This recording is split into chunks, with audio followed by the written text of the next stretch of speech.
When you crossed the line and decided to become a follower of Jesus, did you count the cost? Did you really think about what it would cost you before you made that decision? Let's take a look at Nehemiah chapter 10.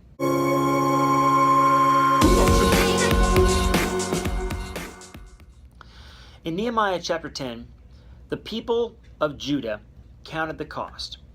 They went into a covenant with God in this chapter, and there are 84 signatures, 84 people in this land that were leaders that said, we will follow the commands of God.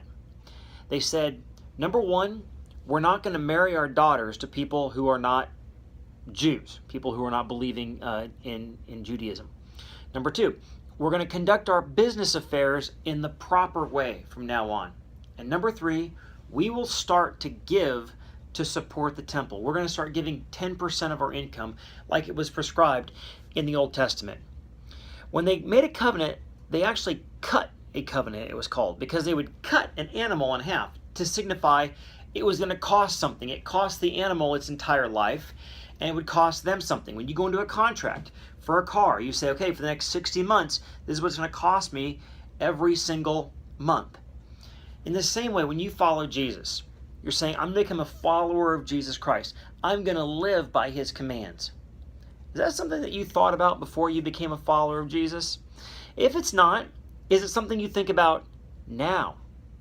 When you follow Jesus, there's a cost. And that cost is obedience. That cost is, I may not do what everyone else around me is going to do. In fact, I won't. I'll be different from the world.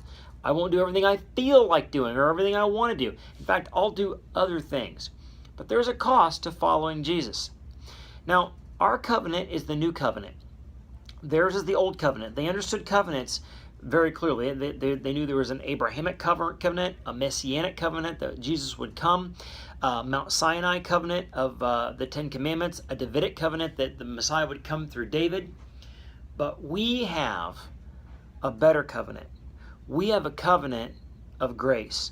And that grace tells you that God loves you and accepts you, even when you fail. In this covenant, you know what they were actually saying? We invite the curses of God to come on us if we don't do these things. God's grace is better. In the next few days, we're going to see how that covenant plays out. Stay tuned.